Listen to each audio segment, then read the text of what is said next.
Hey, what's happening, you guys? This is the Proclivity Podcast. I'm your host, Joel Cochran, and I'm joined by the incredible co-hosts, Emily Rodella. Emily, how you doing? Hello. I'm doing great, thanks. How are you? I'm doing fantastic. I want to take this opportunity to let you do the intro and talk about the proclivity method and what we're getting into. So I'm going to be quiet. I know as everyone gasps, Joel's going to be quiet. And Emily is going to take us through it. Coach, knock everybody's sock off. The Proclivity Podcast? You know what? Emily, do whatever you want to do. Do whatever you want to do. Do whatever you want to do. Well, today, folks, we're going to be talking about healthier birth control options or anything around that. So things like the Fertility Awareness method, if you're not familiar with that, we'll tell you all about it. And all about birth control in general, right? Pros, the cons, if it makes sense for you, if it doesn't, how to transition off of it safely, right? Answer any questions and fears that people may have about it. And then, some takeaways in terms of if you are going to do it, how do you go about it? Who does it make most sense for? So we'll talk all about birth control. This is very interesting for me in a multitude of ways. And y'all buckle in because we're going to go all kinds of different ways. I got lots of questions. I have my own personal experiences. You have your own personal experiences. Uh-huh. You guys, we're about to get real personal here. Okay. When it comes to birth control in general, let's do a baseline here before we start getting into our personal experiences, because I have my personal experiences with birth control and learning about birth control in school and so on and so forth. Let's first talk about birth control. Mm-hmm. What kind of options are there when it comes to birth control? Because for the most part, it's, from what I know, and of course I'm a man, it's, are you on the pill or you're not on the pill? Or maybe IUD. That's about the two. I know there's many different options out there, so let's talk about them. What do we got? Yeah, so the pill is the most common one, right? Because it's very culturally acceptable. It's just what's prescribed in the OBGYN offices all the time. And it's easy for people to do relative to the others. So there's the pill, hormonal birth control. So it's synthetic hormones through the pill. There's a patch that does something similar. There's something called a ring. There's IUDs, as you mentioned, and IUDs can be hormonal or non-hormonal. So the hormonal ones are similar in such that they release the hormones that prevent us from ovulating, which prevents us from getting pregnant. And then the non-hormonal one is the copper IUD. A lot of females are familiar with that one. It's a newer one that has been known to cause a little bit less symptoms for some people because it's non-hormonal, but it's copper and that causes inflammation, so that it's toxic for the egg and sperm. So it can't be housed, but anytime you cause inflammation in your body, it's causing some other issues, and it can cause copper toxicity, all these other hosts of issues too. So it's not all rainbows and butterflies when it comes to the copper IUD always. There's shots you can get. And then, those are the main in terms of hormonal birth control or under that category. And then of course there's more in terms of more natural, such as, abstaining and all the other things we can get into in a bit. And the pill itself was invented back in 1950 or 1960s, right? And I don't know if you know the answer to this. I don't. It just came to me. What was the reason for it? Was there? I mean, the reason for it is to prevent people from having kids who don't want to have kids, right? Right, of course. And there's a lot of people in poverty. So I think it was a big I'm guessing here. I shouldn't have looked this up, but I think it was part of like a welfare program. I know at least in other countries, it was a big push to help save money, basically, and help get people out of poverty.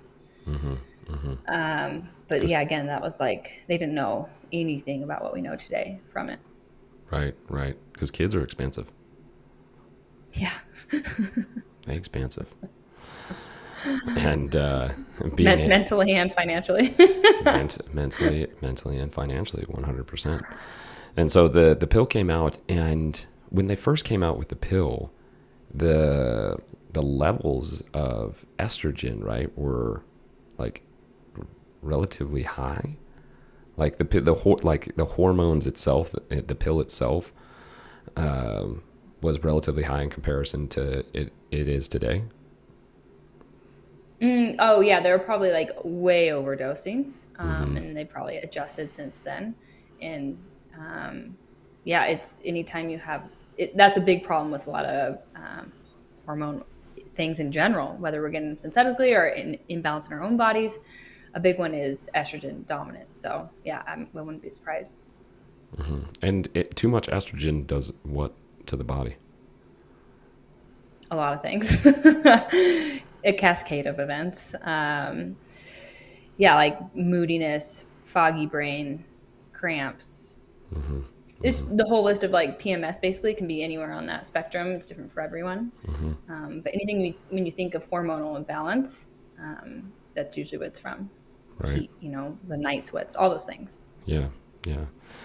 And we'll get in a little bit more in terms of talking about hormonal birth control, just due to the fact that it is one of the most common used methods of birth control.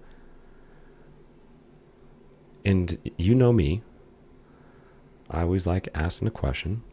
So only 3 letters. It's just why. Why did hormonal birth control become so prevalent? And this is an open discussion, not necessarily like, hey, we know for sure, but from a subjective view, why do you think that birth control, hormonal birth control, the pill, became so prevalent? Yeah. So, I mean, anytime there's like a new pharmaceutical, doctors get taught about it, right? And usually it's in the positive form, like this is what it's going to help with. They don't tell you too much or get too in depth with what it's hard or what the negative side effects are. Yet, so we'll talk about the positives, right? So it likely became popular because it was a way to prevent pregnancy and still have sex and be fine, right? Yeah. That's probably number 1. Number 2, a lot of doctors prescribe birth control for those issues I was just talking about. Acne, irregular periods, feeling moody, those things, which is quite funny because usually when you go on birth control, that can cause those things even worse. Yeah, it can help with things, what doctors, will say, it can help with things like PCOS. So any kind of other hormonal imbalance, for some people, it's been known to help balance those things out. And then we're told when we're from a young age, right? Like, oh, don't have babies when you're young, right? That's too hard, understandably. And this is how you don't have babies, is take the pill. Like I wasn't presented with any other option, at least from my doctor, from the school, other than abstinence. I will say that was taught for sure.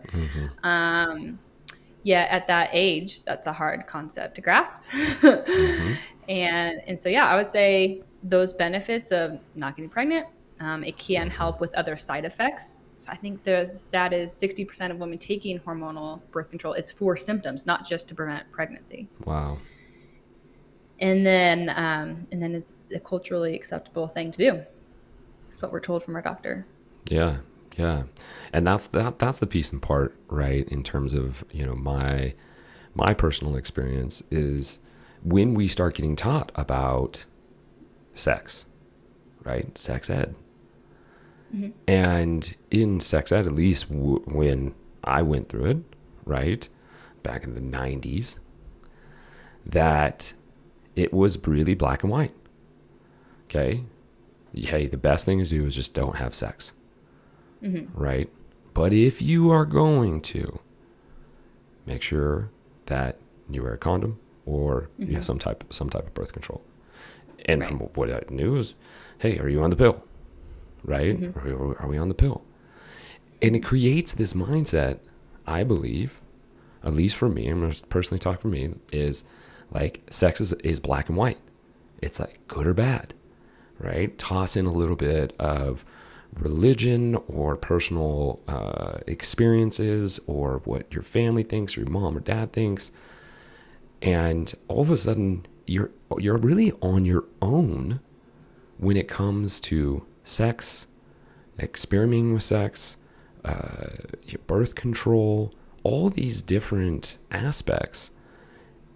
And we want to guide our children through all these parts of their lives in terms of school and athletics and relationships. But when it comes to sex, right, Mm-hmm. the brakes are put on. Mm-hmm. So now we're left at a vulnerable age, really, because we looked at it and most women start birth control at age 16. Mm-hmm.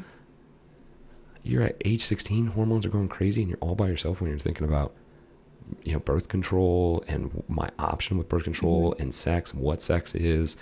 It's such a taboo thing to talk about, yet we'll present it in songs, in movies, right? And so we're learning sex in this different aspect instead of learning about our bodies, how sex feels with the bodies, how it can affect our bodies, sex and getting pregnant and so on and so forth, Mm-hmm. your period, the hormones with it.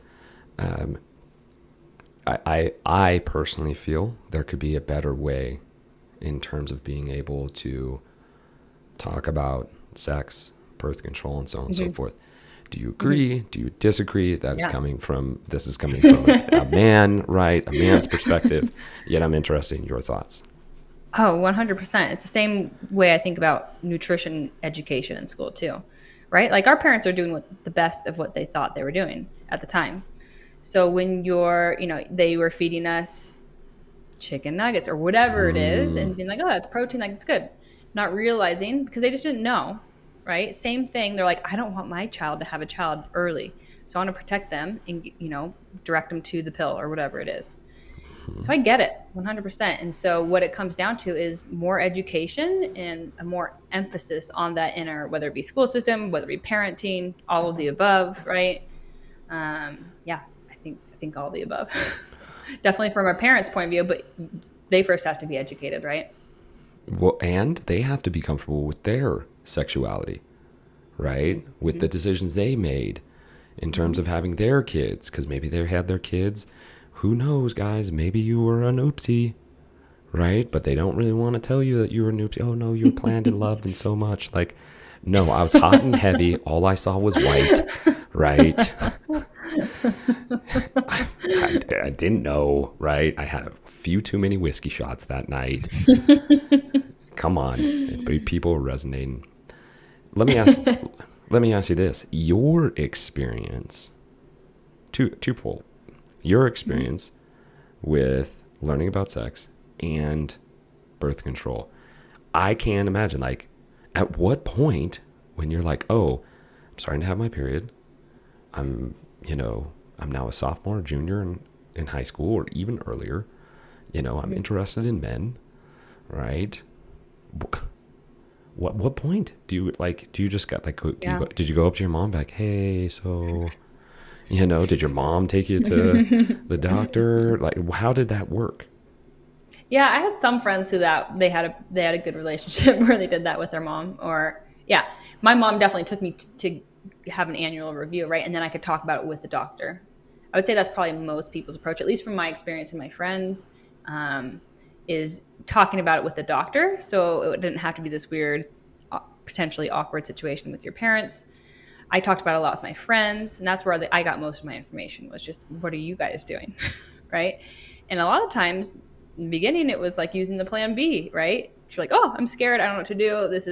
I know this, I've been told this is the safest option if you're not on birth control already.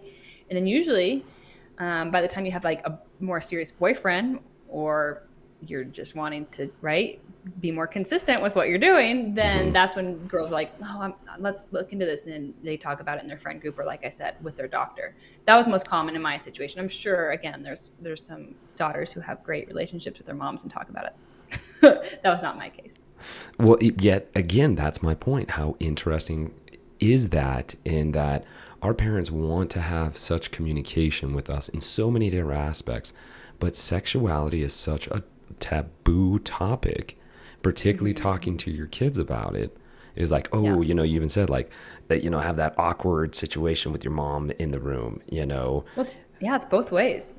It's hard for your mom to communicate to what they want you to understand, and then for you to listen to be like, like, what do you know? Like, you're not a teenager. Oh, for sure, right? And that is the dichotomy of, you know, mother and daughter or father and daughter. Yet I believe, and son, I believe we could do such a much more incredible job in being able to be open up about our sexuality, about sex, you know, talking about sex. I mean, my dad never talked to me about sex. My mom talked to me about sex one time, and it was, just remember, it was in front of all my other friends as well, right? It was, just remember, guys, it only takes one squirt. Yeah. Very like surface level. Right. Yet being able to talk about the seriousness of connection with someone else's body, giving yourself away, or giving a piece of yourself, understanding the beauty of sex and birth and a woman's body. Like, it's so interesting, because from what I see from speaking with my girlfriends of the past, of exactly your experience, going to the doctor, oh, this is kind of awkward and it's kind of tight, and so yeah, so you know, I'm sexually active and I don't want to get pregnant, so and they go, oh sure, we'll just be, here's a prescription, we won't need to talk anymore about it, right? It's not like the doctor wants to talk and say, hey, tell me how your heart feels when it comes to having sex. You know, no, it's just like, cool, here's your prescription, and you can go fill it by yourself. You don't have to worry about know, having your mom with you, you know. And it's just like, whoa, the disconnect there. And then if there's a disconnect there with sex, there can become, I'm guessing, I'm asking, a disconnect with the body, because the woman's body gives so many signs throughout the month of where it's at when it comes to fertility and being non-fertile. And it's really an incredible thing. Yeah, yet totally. It's was there a time that you learned that before you started learning it on your own? No way. Yeah, I had no clue. I was just like, I felt alone and embarrassed to talk about it at a young age. I mean, I had a sister and of course friends too, but even then, like, we weren't like talking too much about it. And I had no idea about what I know now in terms of, you know, your mucus, like the cervical mucus. That's a huge sign of if you're fertile, infertile, if you're ovulating, not ovulating, those kinds of things. And I had no idea.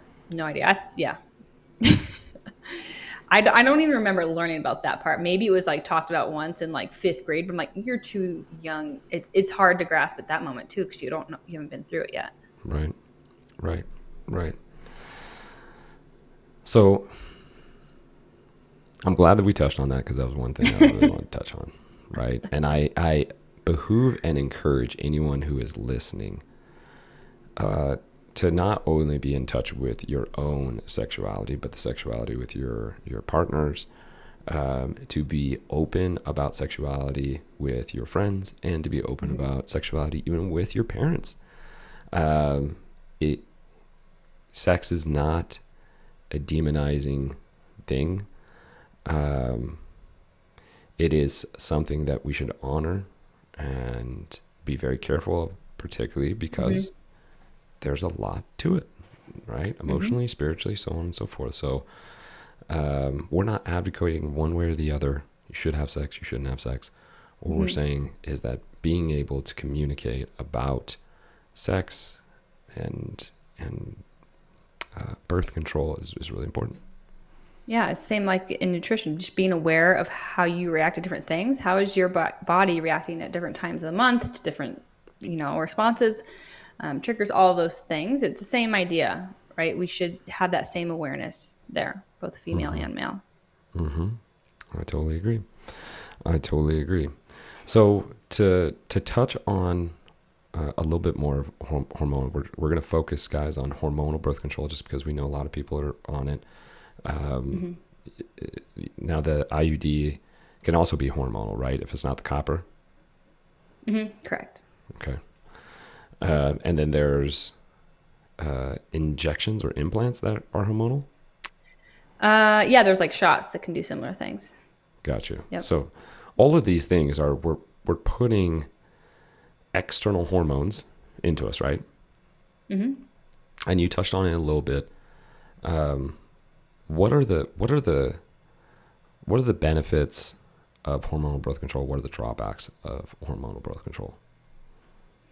Yeah. So obviously main benefit, you're not getting pregnant. I shouldn't say that, right? It's like anywhere from 91 to 98% efficacy. I think the safe number out there is 91%. So still 9% chance.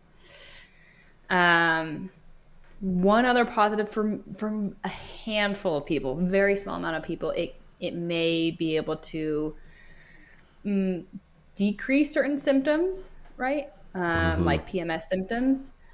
Yet I would say that's, again, more of a Band-Aid approach, and for the long term, not healthy overall.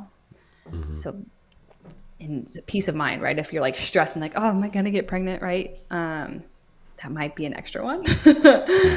Yeah, those would be the only positives that I could think of. And then all the cons.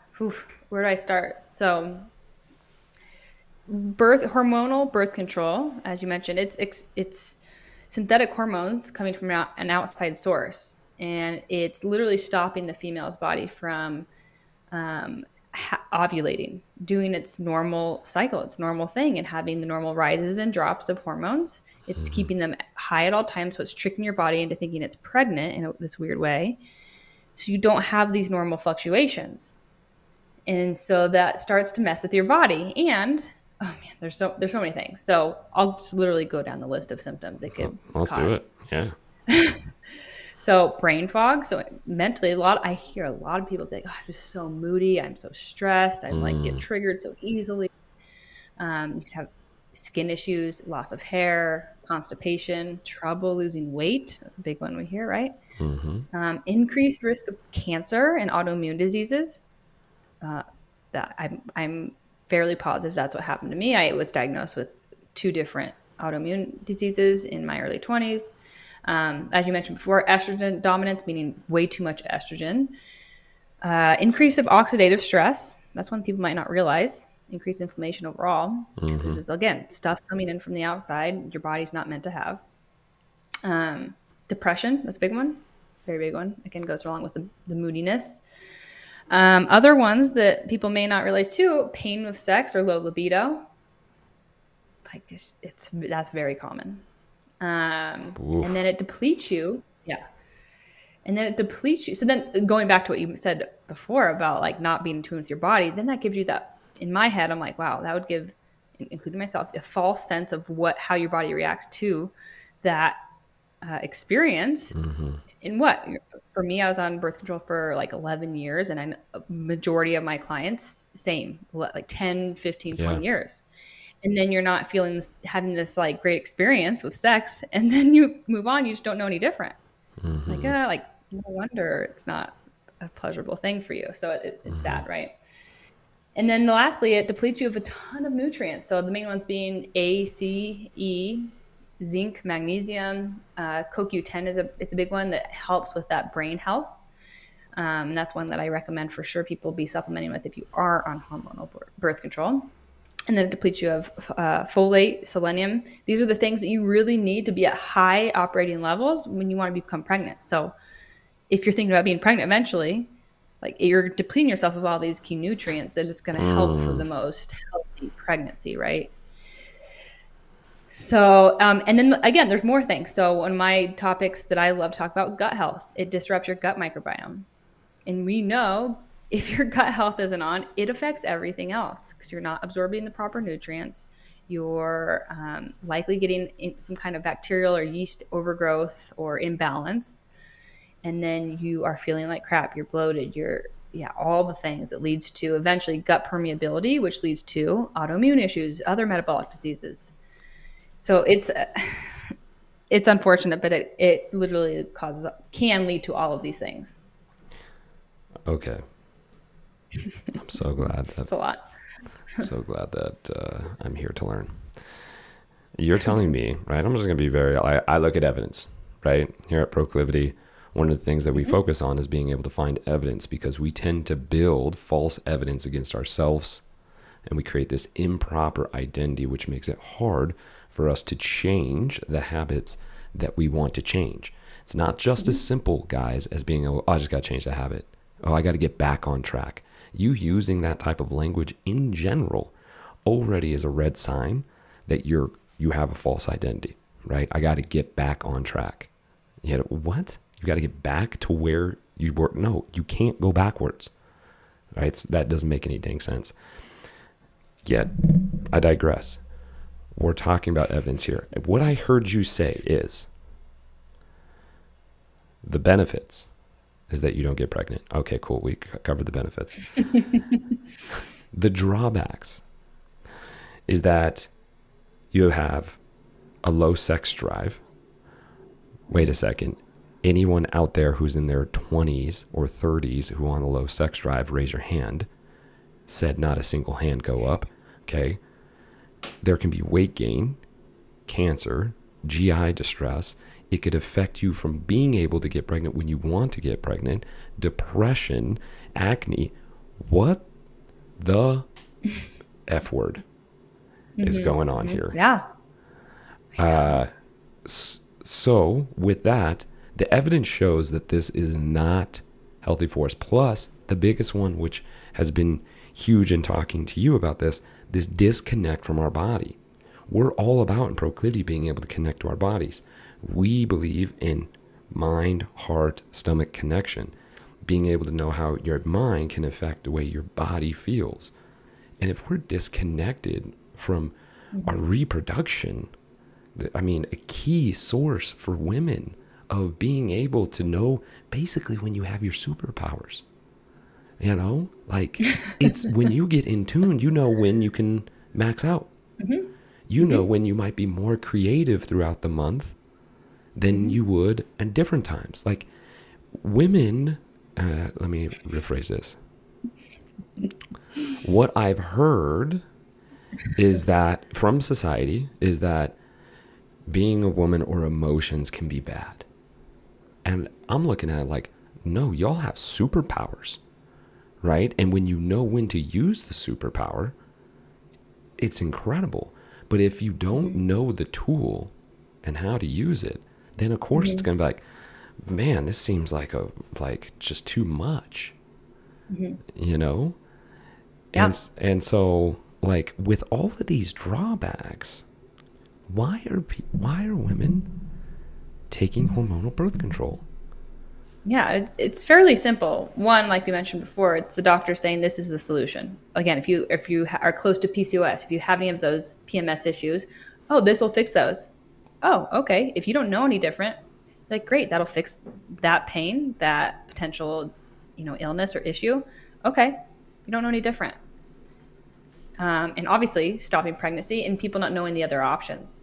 And I will say, totally honest, the other options do require more effort. Same with nutrition though, right? A little bit more effort and understanding what's going on, what feels good, what doesn't feel good, what makes sense in terms of what's the best fit for you. And it just requires that extra attention to it. And people aren't willing, either don't know or they're not willing to put in the effort because, as we'll get into it, going off hormonal birth control, you do have to be more in tune with your body. You have to pay attention to certain things and be on top of it. And, okay, from what I heard you say is that it does take more effort, right? How long have you been off hormonal birth control? Uh, about 5 years. Okay. And through those 5 years, is it harder now? Was it harder in the beginning? What is it like now for you 5 years later? No, it's much easier now, right? It's that first initial like learning curve hump. I'd say, depending on the person, anywhere from 3 months to 6 months of being like, okay, I have to take my temperature every morning. I have to get into a rhythm, tune into the other aspects of my health. So I have my period every month. So it is consistent. So I can track these things, right? So it's taking some time to, one, learn what you need to track, two, track it, and give yourself all the healthy things otherwise, so you can be more consistent with that. Because when you're out of whack with things, you're not having your period regularly, you're under eating, or you're over exercising, or all the opposite things, then your period might be wacky. Your symptoms might be different, and so it's harder to track. How do you feel now in comparison to being on hormonal birth control? Well, again, like I mentioned before, I was diagnosed with 2 different autoimmune diseases. I had now my laundry list of symptoms. I had seizures, kidney stones, rashes that didn't go away on my skin, chronic pain in my legs. There's more. I didn't have a period, right? And now I don't have any of those. So I feel much better. And I'm not going to say it's just from the birth control, right? I did a lot of other all around health things, but I'm sure that played a big role in it. And let me ask you this too. Do you feel more connected to your body doing a more natural birth control than before? Yeah, 100%. Yes, paying attention to those symptoms. And in terms of what we talked about before, like better sex drive, understanding, like I had pain when I was younger with it. So it wasn't as enjoyable. So all the things we mentioned before, I had some level to some of those, and now I don't. So much better. Again, we check off all the boxes of health all around, right? The foundations, including sleep, nutrition, exercise, and this being one of them though. Yeah. Because I can imagine, even just getting into this as of recently, and we're going to start talking about fertility awareness here. It's actually, even for me as a man, it's very enriching, empowering. Might also be the word of like being in tune with your partner and their cycles, right? And like this natural, it's understanding. It's almost like this like encouragement of like, wow, this is really cool. I have found myself being very interested. I mean, I've asked you a ton of questions, right? And just have been very fascinated by it, because again, what I learned was, if you're gonna have sex, you're gonna get pregnant. Right. Well, unless you're on the birth control. Yet now it's like, wait a second. Then you start doing like the research. Again, this is the whole point of proclivity, is being able to go, it's really not that complicated, folks. Right? There's a lot of studies out there that are really false and really led us astray. And I believe this is also one of them. Because would you say the efficacy of hormonal birth control is? Yeah, 91%. And fertility awareness, if you're on top of it, is what? 98. 98%. You're more in tune with your body. Your things aren't holding you down. You're having better sex. You're losing weight. You're not having cancer. No autoimmune disease. Right? When you're ready to get pregnant, you're gonna get pregnant and you're gonna rock it out of the freaking park. Yeah. Yet, simple and easy are not the same thing. Yeah, and I might, I could hear people on the other side of this listening be like, well, I have PCOS or this issue and that other, how do I fix that? There's other root causes, right? People back in the day didn't need hormonal birth control to fix that. It's oftentimes blood sugar dysregulation, right? Inflammation from the oils we're eating, all those different things. We're not sleeping well, our circadian rhythm's out of whack. So there's other things to help with that. It's just so easy for us in Western medicine to say, hey, let's take this pill, right? Right. But if you have those problems and you're like, well, where do I go next? Let me know and I can help you out. Boom. Let Emily, no, don't reach out to me unless you want to mentally talk about it. Cool. Okay. So which helps as well. for sure. Because we were talking to a client the other day and they had a lot of worries. From what you experience yourself and other women you've talked to, what are the biggest scares or worries about getting off hormonal birth control and getting into something like fertility awareness? Yeah, 100%. Number one, getting pregnant, not wanting to be. I mean, that was number one on my mind and almost everyone I talked to. Am I going to do it right? Do I know what I'm doing? Because with fertility awareness, you track your temperature. So there's more up-to-date versions today that are easier than this. But before the last couple of years, you had to take your temperature every morning. And it's like, if you don't get perfect sleep, if you drank the night before, if you're sick, that can disrupt that reading, that symptom reading. And then you're like, shoot, well, I don't know if this is perfect. And so there's a lot of worry of getting pregnant because if you're not doing it perfectly. So there's that. Another big one is that transition. Anytime your hormones fluctuate, getting on birth control, getting off birth control, having a baby, getting pregnant, postpartum, anytime you have giant fluctuations of hormones, you are at greater risk for a lot of things. So depression, autoimmune diseases, it's this weird transition where your body's a little bit more vulnerable to catch on to other things. So oftentimes when people get off birth control, they have what's called post-birth control syndrome. And they either have like bad acne, bad skin, really moody, again, depressed, all these different things. It can happen, bad headaches, migraines. And yeah, that might happen.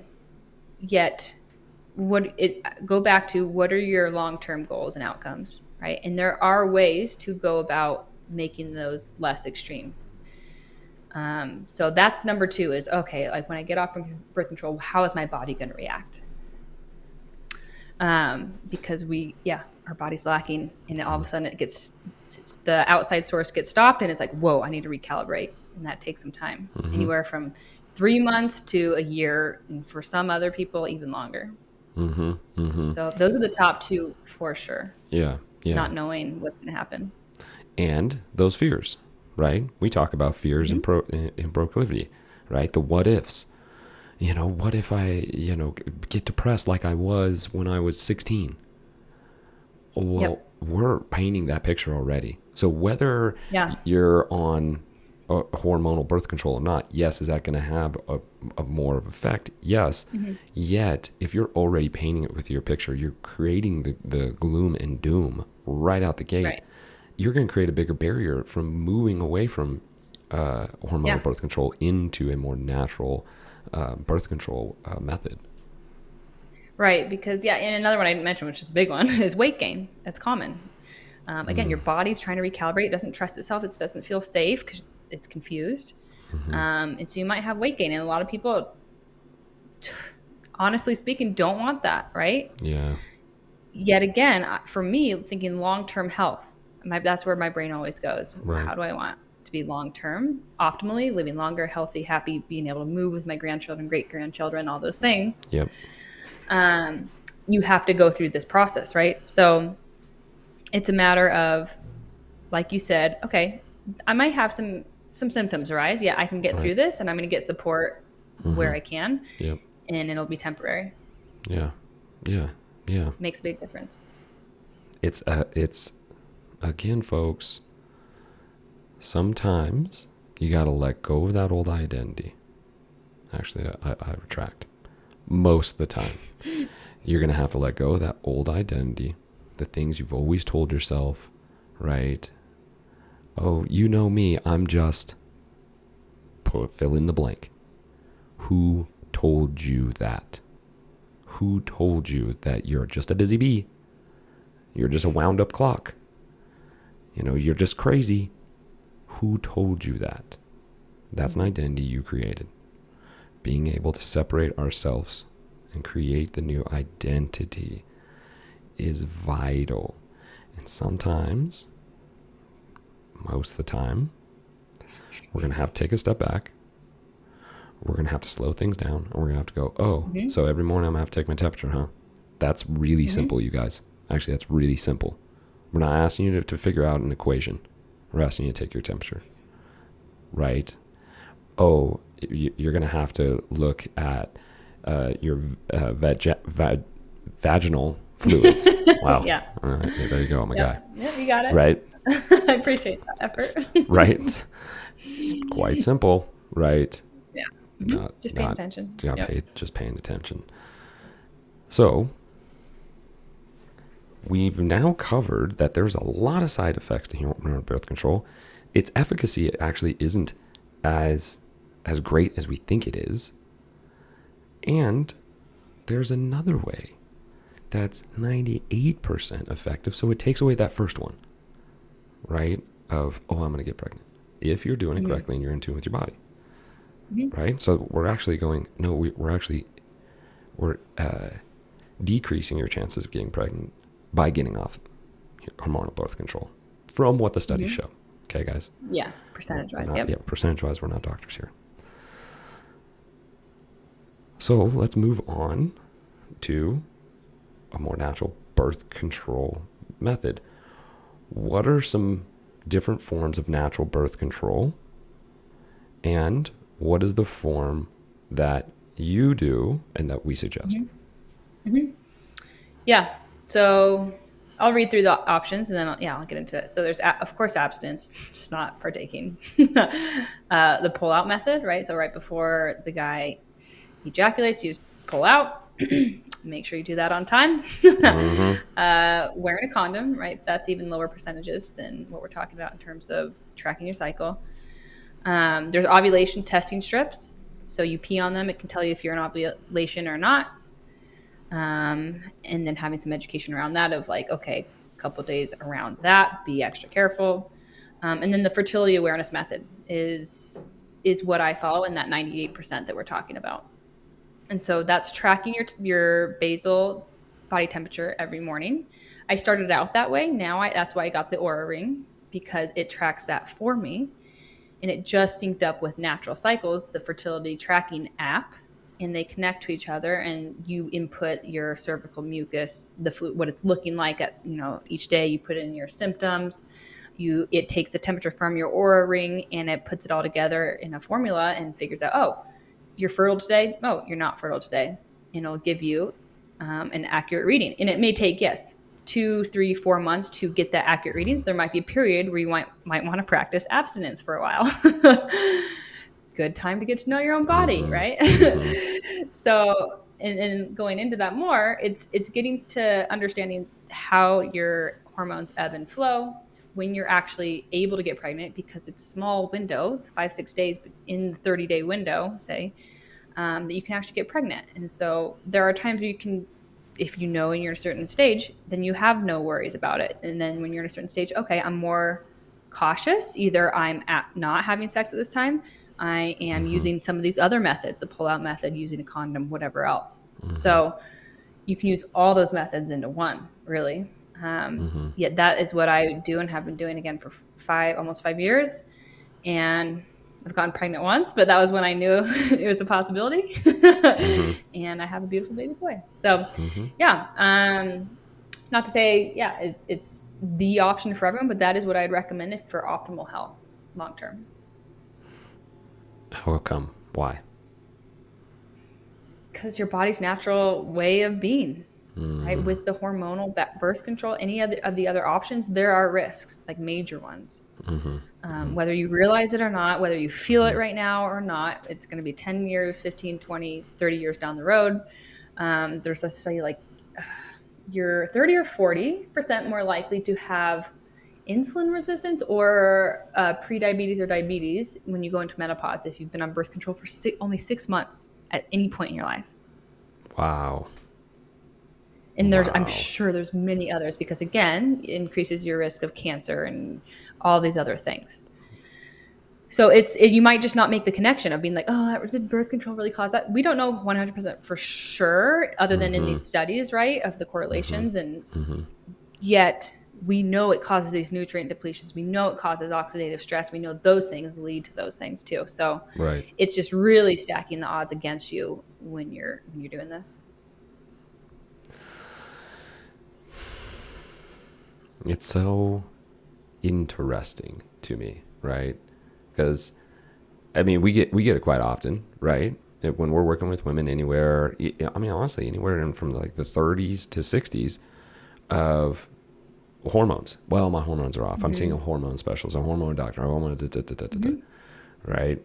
And yet we're again, I'm going back to, you know, talking about sex and being open and so on and so forth. We don't talk about it enough, and then we're put on this birth control, and then this birth control has this effect on our hormones, and then it creates this long-term effect where when it comes to working with people like you and me and other nutritionists and coaches, it becomes a lot more difficult because those hormones really are wacky.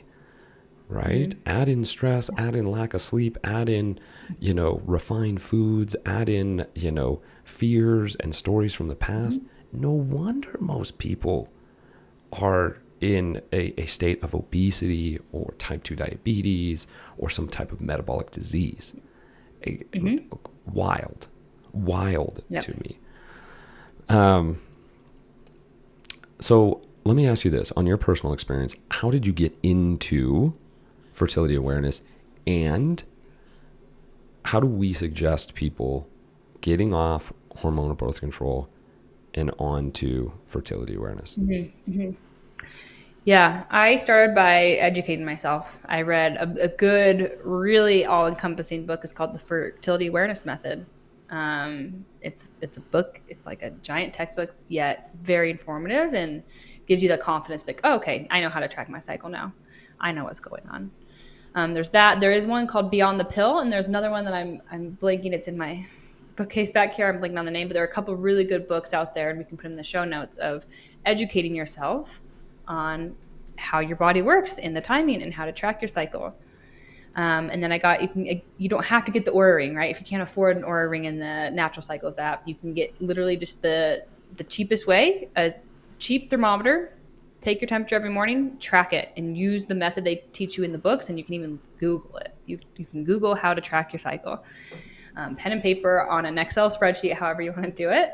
Or you can go, make it a little easier, use the Natural Cycles app. There's a few other apps out there as well. Daisy, Temp Drop, I believe, a few others. Or even go to the Oura Ring and get the double whammy. So educating yourself, number one.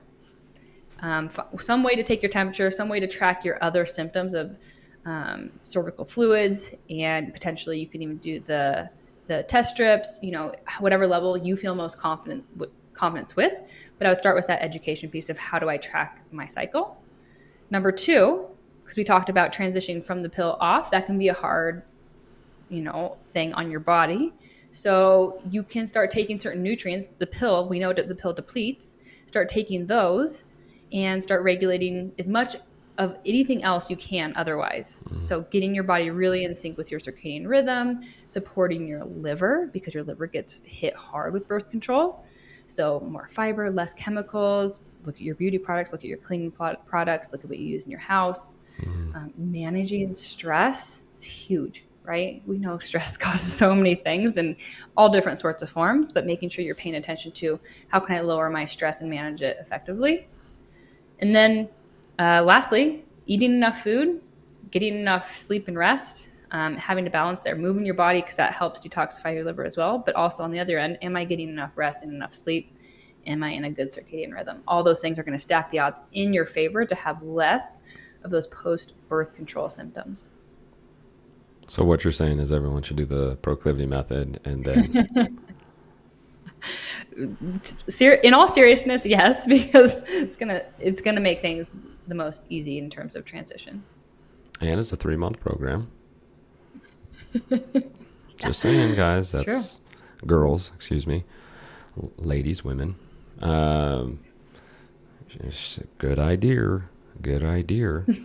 So when it comes to transitioning over from hormonal birth control, is it just something that you stop taking, or should you really talk to your doctor, or is your doctor going to be Western medicine and be like, no, Yeah, you good listen to those question. proclivity guys. What do they know?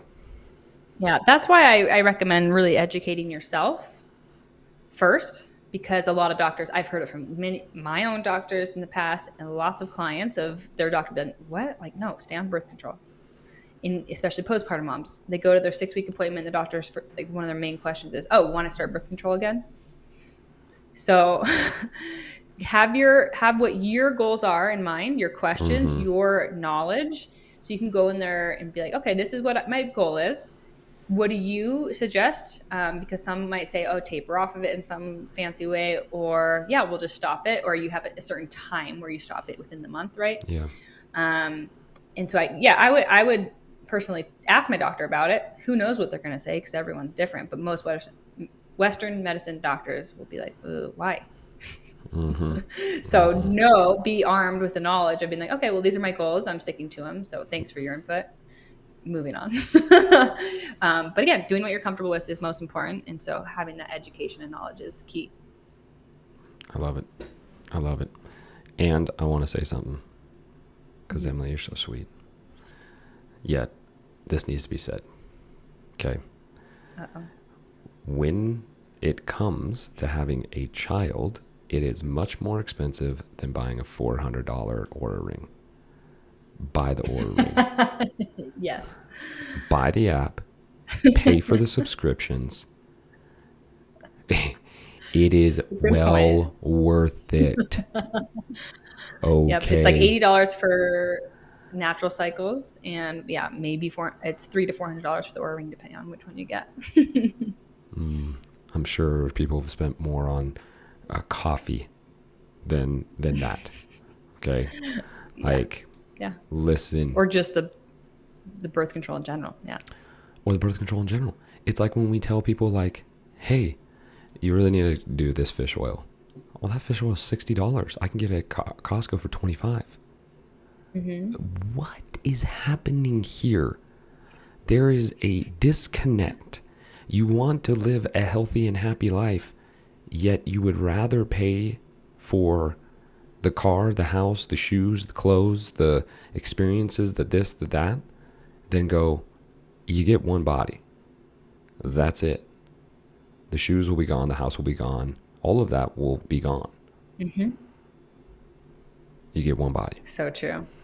You get one body. So I needed to butt in there, because I appreciate it. I appreciate listen, it. folks, that there with the technology today is incredibly helpful, useful tools, and is well worth your money.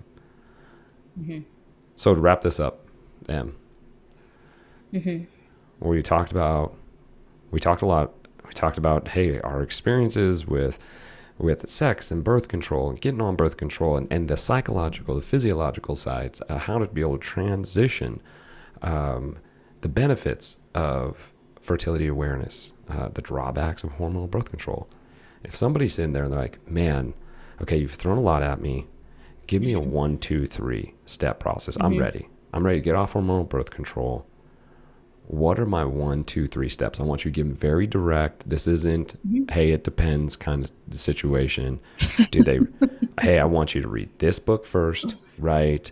I want you then to do, this, get the app, buy the Oura ring, talk to your doctor. What are the 1, 2, 3 steps that you would give? Yeah. Get the Fertility Awareness Method book. Read it. Make time to read it. However fast or slow you want to. I would say a month. Give yourself a month, maybe up to 3 months, right? Do the education piece first. Then get the app and the Oura ring. Make yourself an appointment with your doctor if need be to get you off the birth control. I just stopped going, or stopped filling the prescription, I should say. And I just stopped it right before that last, like the white pills. Then arm yourself with, like, stack the odds in your favor when it comes to your health otherwise. So take the nutrients, supplements if need be, eat the good foods, manage the stress, that liver support, like all the things around it to set yourself up for success for that transition. So, and what again, would be the supplements? So you've said supplements a couple different times. Yeah, it's a lot. So I, instead of like getting them individually, I would go with like a prenatal or a multivitamin for women. Yet again, it comes back to quality. So really make sure it's a quality one with folate, not folic acid, with the right magnesium, not magnesium oxide, right? All these things. Cool. Which one? So I love Seeking Health prenatal, and Full Circle is another option. Sometimes Seeking Health is out of stock. So those two would be great options to start with. And then CoQ10. That would be one that might not be in a prenatal that you would want to add on 100 to 400 milligrams a day. Start there and then see how you feel. And would we get that from Seeking Health as well? I've not looked to see if they have one specifically. Probably. Yeah, I can definitely recommend one on Full Script. For anyone interested, shoot me a message on Instagram, an email, and I can get you set up with that. Cool. There it is, folks. Listen, I have a feeling we'll be coming back to this. There's a lot more to go into, for sure. There's definitely more to go into. We are big supporters of the Fertility Awareness method. We'll put everything we talked about into the show notes so that you can have an easy click and go. We don't have any affiliation with them. We just want you to, again, live a healthier and happier life.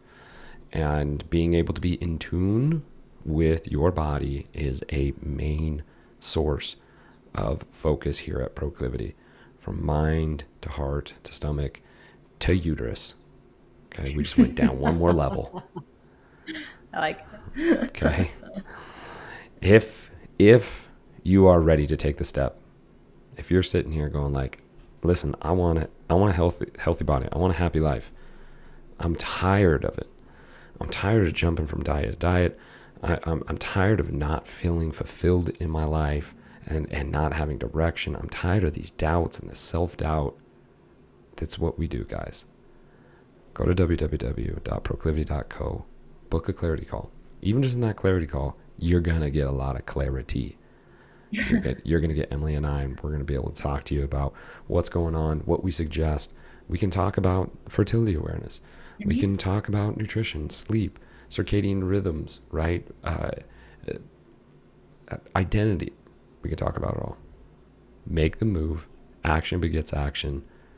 Go do it. The question is, why not? And the answer is what, Emily?